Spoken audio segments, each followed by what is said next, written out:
walk out of here, man.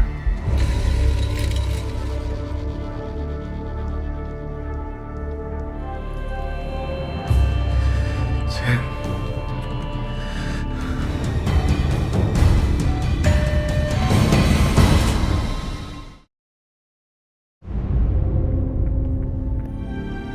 Hey, that's looking good. Di awal episode 17 ini, kita melihat Michael yang tengah melanjutkan proyek Taj Mahal milik Pope. Sesuai rencana, hubungan mereka istimewa. Tapi kedatangan Sarah mengakhiri obrolan mereka. Yang mengagetkan, tujuan kedatangan Sarah adalah untuk membicarakan sesuatu tentang Michael. Yes, siapa sangka Sarah melaporkan potongan kain yang dia dapat dari kulit Michael. Came from a guard's uniform. Sementara itu di sel, Michael masih berusaha mengingat tato yang hilang. Tapi tato itu sangat-sangat kompleks. Karena alurnya menggambarkan setiap pipa yang terhubung ke rumah sakit. It's like trying to take a test you studied for 10 years ago.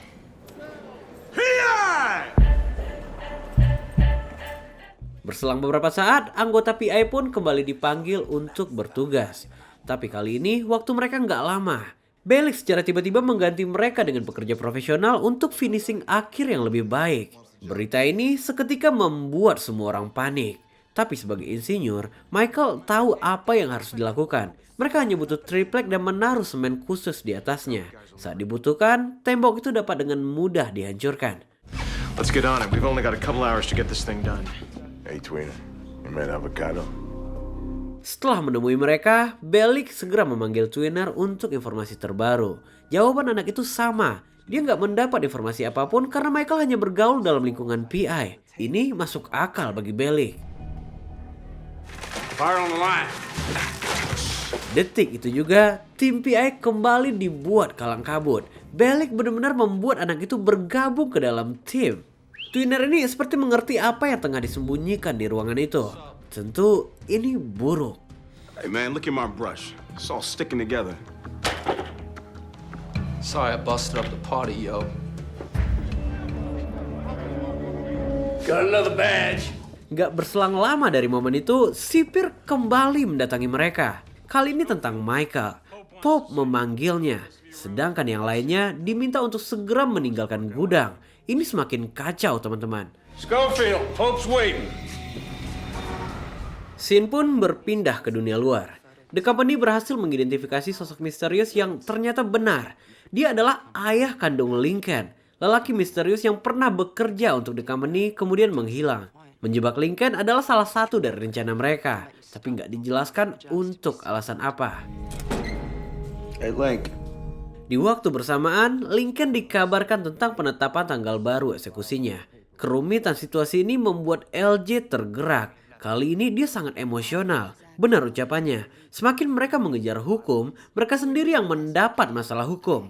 Karena orang yang mereka kejar nggak pernah terlihat wujudnya. Bagaimanapun, Veronica percaya pada kemungkinan. Dan satu kemungkinan petunjuk yang mereka punya adalah... There's only one way to find out. Yes, tampaknya mereka punya petunjuk di sini. Karena mayat Queen beserta telepon genggamnya masih berada di sana. You okay? Kembali ke aktor utama kita. Temuan seragam petugas membuat Pope meminta Michael berbicara. Siapa petugas yang telah menyerangnya? Yes, beruntungnya ini bukanlah kecurigaan. Tapi Michael nggak bisa menambah masalah baru dengan menumbalkan seseorang. Ketidaktransparanan ini membuat Michael ditempatkan di ruang isolasi. Sepertinya, Sarah juga bercerita tentang aktivitas abnormal Michael. Seperti berada di dalam plafon dan lain sebagainya. Pope nggak bisa membuktikannya. Tapi cepat atau lambat, ini akan menjadi masalah. Link? What the hell are you doing in here? He's got proof that I was where I wasn't supposed to be. I put my blood into this, and it's coming apart. Michael's in the show. God, the hits just keep coming. Di pagi harinya, tim PI segera mendapatkan informasi tentang penahanan Michael. Intinya, saat ini ada lubang yang harus diselesaikan. Dan orang yang bisa menggantikan Michael hanyalah Sucre. Bagi Sucre, ini too much stress. I'll be sealed in, there's no way out. Schofield must have had a way. That's 10 years on my bed if I get caught. You better figure out a way not to get caught. Tonight, Primo. It's gotta be tonight. Di waktu bersamaan, komunikasi antara Lincoln dan Michael terus berlanjut melalui saluran pembuangan. Michael berusaha keras mengingat denah ruangan bangsal kejiwaan. Tapi Lincoln menyadarkannya, yang terpenting saat ini adalah gimana cara mereka keluar dari ruang isolasi itu. Ini seketika men-triggernya.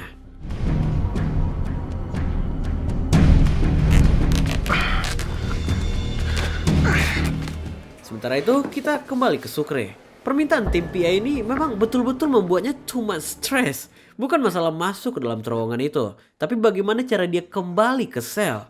Melihat seorang banci yang berjalan di hadapannya membuat Sucre terfikirkan pada sebuah ide. Dan dia membutuhkan bantuan T-Bag untuk melakukannya. Ya, meskipun T-Bag adalah bisex, tapi dia juga punya standar minimum. Tell anyone about this. Kembali ke kabin, kita mulai melihat perubahan LJ. Dia bukan sekedar pengikut lagi di sini, tapi juga bagian dari tim. Sementara itu, Sarah telah memutuskan. Dia bertahan di jalan lurus yang dia yakini. Memang, dia mengaku menyukai Michael. Tapi dia berjanji nggak akan melanggar aturan dengan berhubungan dengan narapidana. I can promise you one thing, and that's that you will never see anything happen between me and an inmate. Kembali ke sel isolasi. Di keheningan suasana, Michael menggambar seluruh ingatannya menggunakan robekan baju. Tapi ini terlalu rumit dan mustahil untuk dilakukan. Ini membuat Michael depresi. Yang gue maksud benar-benar depresi. Bisa kita lihat dengan cara dia mengulang-ulang kalimat yang sama dan menyakiti dirinya sendiri. I put my blood into this.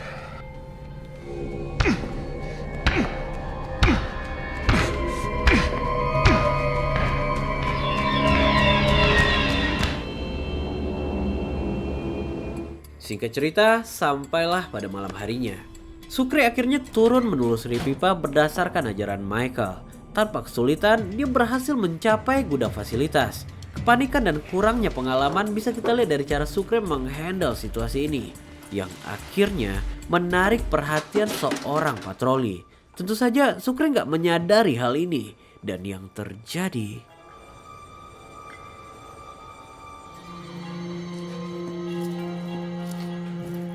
Ya, keberuntungan masih berada dalam pihaknya.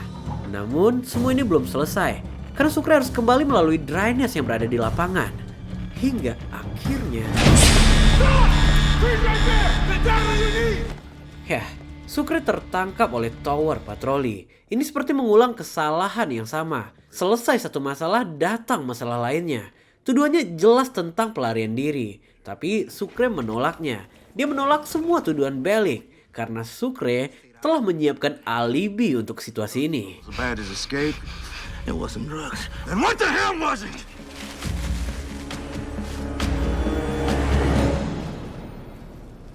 Yes, itu adalah sempak banci yang diminta dari T-Bag. Beralasan Mary Cruz, Bellic terkelabui. Tuduhannya kini hanyalah tentang kebodohan dan asmara. Meski begitu, Sucre tetap ditahan di ruang isolasi. Sucre. Michael, come on. Kini, Michael, Lincoln, dan Sucre telah berada di ruangan yang sama. Anehnya, Michael tak kunjung bersuara hingga momen ini. Dan saat ditemukan, Michael telah berlumuran darah hingga mulutnya. Dia sadarkan diri, tapi nggak menjawab pertanyaan apapun. Sarah menduga bahwa Michael telah mengalami gangguan psikotik. Come on, I need your eyes. You're gonna be okay. We'll be back in 10 minutes. Stay on the couch. Di malam yang sama, LJ diam-diam melacak nama yang sempat diukir oleh Quinn. Dan nama itu adalah Kellerman. Sejauh ini kita belum dikasih tahu apa rencananya. Yang ditakutkan, langkah LJ dapat memperburuk situasi ini. And I'll return your call. Thanks. Have a great day.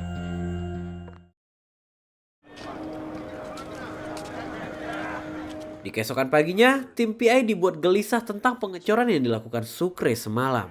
Karena pagi ini, karpet baru akan segera dipasang. Dan semua obrolan ini disaksikan oleh Twinner. Twinner nggak punya banyak pilihan di sini. Jika dia nggak menemukan sesuatu lagi, Bellic akan memindahkannya satu sel dengan tahanan homoseksual akut. Disinilah akhirnya Twinner berbicara tentang tembok dan karpet. Something to do with the carpet. Informasi ini sangat mendukung dugaan dan kecurigaan yang dimiliki Bellick selama ini. Detik itu juga dia segera mendatangi gudang penyimpanan. Disinilah akhirnya Bellick mengetahui. Yang Bellick ketahui, Twinner telah menipunya. Sucre benar-benar menyelamatkan mereka di sini.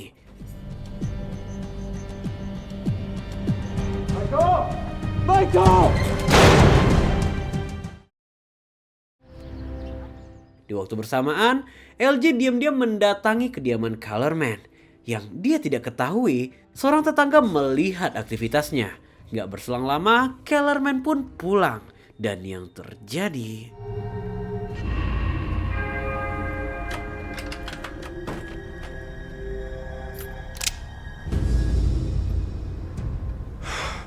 Yes, orang ini nggak panik sama sekali meskipun nyawanya berada di tangan LJ. Tampaknya di sini LJ ingin balas dendam atas kematian ibu dan ayah tirinya. Dan sialnya, polisi datang atas laporan tetangga sebelumnya. LJ nggak punya banyak pilihan di sini. You're lucky. Kid's got a warrant for double homicide. Kedatangan polisi ini menguak sebuah fakta. Di luar profesinya, Kellerman berstatus sebagai penjual daging kering, dendeng. Dia menghandle situasi tanpa kecurigaan di sini. Di sisi lain, LJ tertangkap, teman-teman. Aduh. He's totally non-responsive, so start him on chlorpromazine. Di momen ini, Sarah terlihat sangat bersalah atas semua yang terjadi. Michael kini dipindahkan ke ruang bangsal kejiwaan. Bentar, sepertinya Michael telah menipu semua orang di sini. Tatapannya seketika berubah saat bertemu dengan Haywire. Karena memang itulah tujuannya. Haywire adalah orang yang sangat ambisius dengan tato Michael. Dia bahkan mampu mengingat gambar kompleks itu. Namun saat Michael memintanya... Who are you?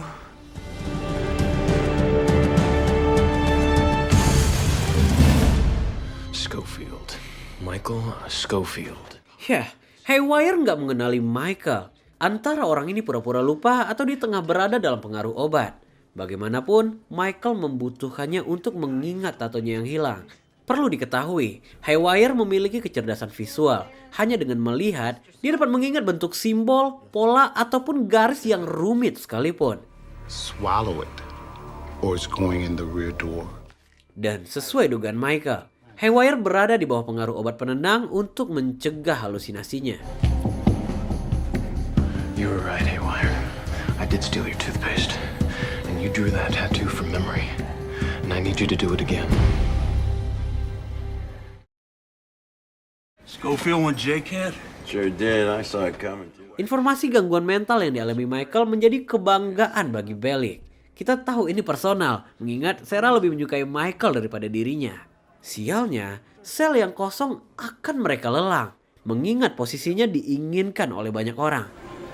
The toilet's leaking. Gak butuh waktu lama, seseorang bersedia membayar sel itu dengan harga $200. Tapi sebelumnya, dia meminta petugas untuk memperbaiki wastafel yang rusak. Ini sangat berbahaya. T-Bag menyadari semua ini. Detik itu juga, T-Bag memberitahu informasi ini pada DB dan Synod. Tentu saja mereka gak akan membiarkan seseorang membelinya. Synod segera mendatangi sipir. Dia mengaku bersedia membayarnya bahkan 2 kali lipat. Sebagai pemegang tahta kulit hitam, tentu saja Synod dapat meminta anggotanya untuk mengumpulkan uang. Like yesterday. All right, I'll put it up. Good. Di ruang bangsal kejiwaan, pemberian obat rutin kembali dilakukan. Dan sebelum obat itu bereaksi, Michael menarik Haywire ke sebuah ruangan. Perlahan dia mendekati pria itu. Dan yang dia lakukan... The back. Why are you doing this? I am helping you. You hate them, remember? You got a phone call. Who is it? Your son. Gak berselang lama, Lincoln mendapat panggilan atas penangkapan LJ. Dia gak menyalahkan LJ, karena tentu sifatnya ini turunan darinya. Yang bisa mereka lakukan saat ini adalah mengajukan permohonan mengingat LJ masih berada di bawah umur. You gotta do something, Veronica. Okay.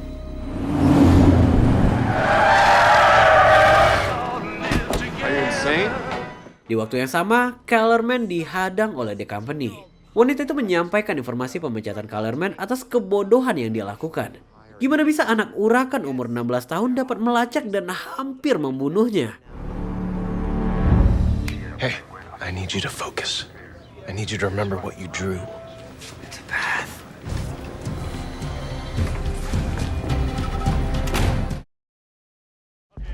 So what's up, man? Here's the thing. You got nothing coming. Kita kembali ke Synod. Gak sesuai ekspektasi, anggotanya menolak memberikan uang itu. Synod dianggap sebagai pengkhianat karena bergaul dengan para kulit putih. Merasa tahtanya diremehkan, Synod langsung memukul anak itu. Sialnya, orang-orang yang dulu loyal kepadanya nggak lagi mendukungnya. Di siang harinya, pasien bangsal kejiwaan kembali diberikan obat. Kali ini, Haywire udah sadar teman-teman. Tanpa bantuan Michael, dia memuntahkan obat itu. Nggak perlu kesadaran penuh, Haywire mengaku kini telah mengingat semuanya. It's a pathway to hell. No, it's not. It's just the opposite. I remember. Looks like the Bank of Africa wasn't allowing any withdrawals. Sin pun berpindah ke kantin. Synod mengaku gagal mendapatkan uang itu. Sedangkan DB Cooper nggak bisa membantu karena hari ini nggak ada jam besuk untuk kunjungan. Kebetulan, kelompok penjudi makan di seberang mereka.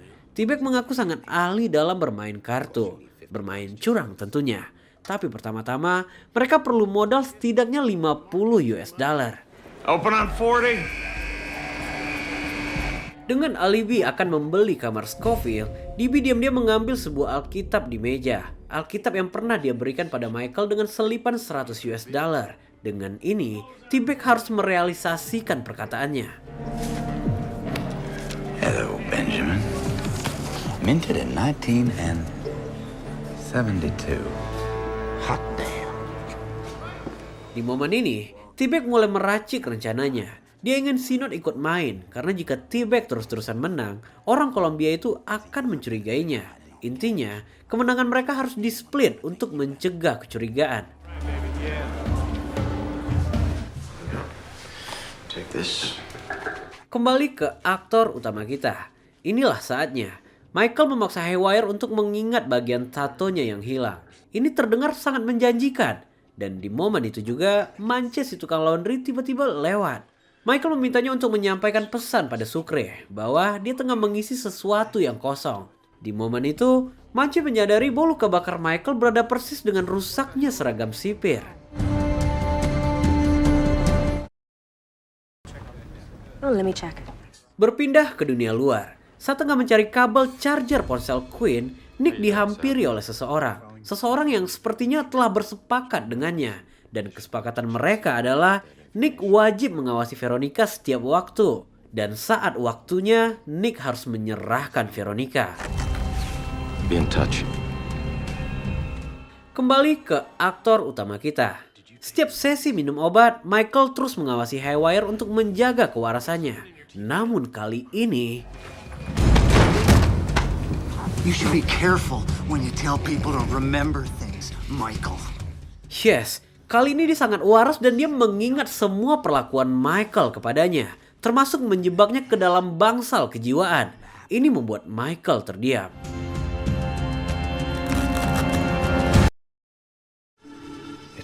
Dan inilah kesepakatannya. Haywire ingin dilibatkan dalam rencana pelarian ini. Michael diminta menjelaskan secara detail. Karena manusia sakit mental ini bukanlah orang bodoh, teman-teman. Dan jangan lupa, orang ini tetap berbahaya. If you try to screw me over again, I'll kill you. Hey? Di malam harinya, Nick kembali bertemu Veronica. Cukup awkward di sini. Karena Nick berada dalam sebuah misi. Di balik itu, ponsel Queen membawa titik terang dalam pencarian mereka. Dan kita pun dibawa ke dalam sebuah tempat yang berada jauh di dalam dapur. Tempat di mana orang-orang Latin tengah bermain judi. Disinilah kita melihat T-Bag dan Synod. Skenarionya dibuat senatural mungkin. Yang intinya, T-Bag memegang perkataannya. What you hold? You tell me. Full house. A full house? Bak aturan tak tertulis. Meski menang, mereka nggak bisa langsung pergi. Mereka tetap main meskipun uang telah terkumpul.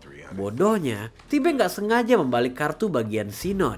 Dan sesuai aturan, kartu harus di-shuffle ulang meskipun Sinod mengaku nggak keberatan. You're gonna be such a baby about it.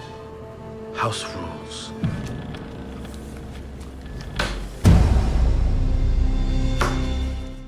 Berpindah jauh ke tengah kota, Kellerman melaporkan situasinya pada wakil presiden. Kini, mereka berencana melakukannya off-radar dengan konsekuensi dukungan dana kampanye untuk pencalonan presiden akan hilang jika ketahuan. Somehow, your lawyer's petition went through. I've never seen one of these granted before. Ever. Dan scene pun berpindah ke Haywire. Tanpa sepengetahuan Michael, Haywire merencanakan pelarian lebih awal. Ini dapat merusak rencana utama.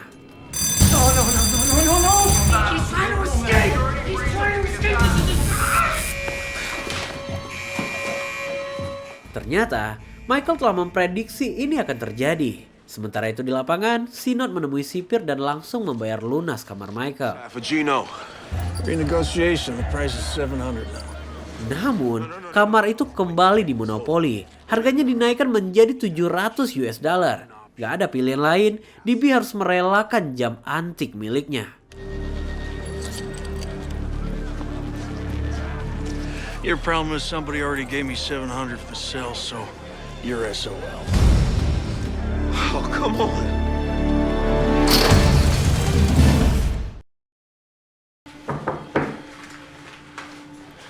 Hey, Hi. Scene pun kembali ke Michael. Setelah mendapatkan denahnya, inilah saatnya untuk keluar dari tempat itu. Sarah bersedia membantunya. Masalahnya, jika Michael masih merahasiakan luka bakarnya, Pop akan kembali mengirimnya ke sel isolasi. Michael, I hate what happened to you, and I hate that you're here. You've got to tell the Pope the truth about that burn. Di waktu bersamaan, Manche membawa pesan Michael pada Sucre. Tapi kini, Manche mengaku telah menemukan kecocokan antara luka bakar dan baju yang hangus. Sesuatu terjadi di sini, dan Manche ingin Sucre melibatkannya. Let's link, bro. Think we can work something out. Terjadi kesepakatan di sini. Pertama-tama, Manche harus mendatangi tim PI untuk mengkoordinasikannya. What are we, the A-Train? Everyone gets to ride with us? You got another solution to our situation? Namun kedatangannya nggak disambut baik. Ya, secara logik aja mereka udah kelebihan jumlah. Tapi Manche datang membawa solusi yang mereka perlukan. you ready to get out of this aquarium, fish?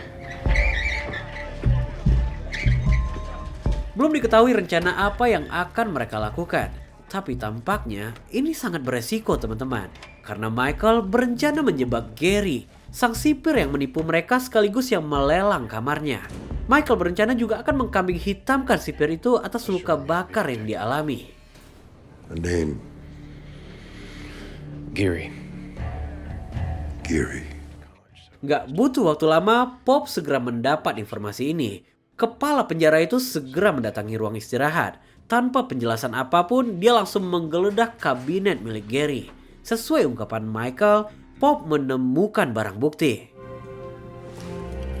Hey, that was a gift from my old man. Since when is your name Charles? Di sini, Gary benar-benar ketakutan. Dan yang terpenting, Pop percaya bahwa Gary lah yang membuat luka bakar pada Michael. Dan sesuai harapan kita, sipir tua sekaligus maling dan korup itu diberhentikan secara paksa.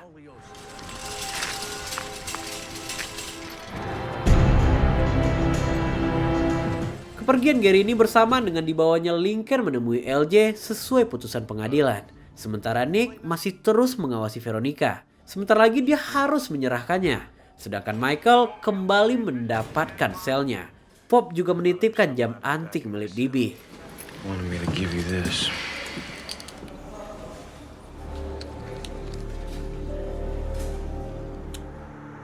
Inilah, setelah sekian lama, akhirnya Lincoln kembali melihat hamparan luas.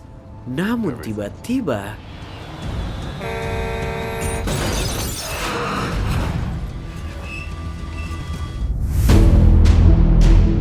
Ya, sebuah semi-truk menghantam mobil mereka. Baru aja kita bernafas sebentar atas keberhasilan Michael, sekarang kita kembali dibuat penasaran. Gimana kondisi Lincoln mengingat truk itu menghantam tepat ke arahnya? Well, kita akan menemukan jawabannya di episode selanjutnya. Bye-bye.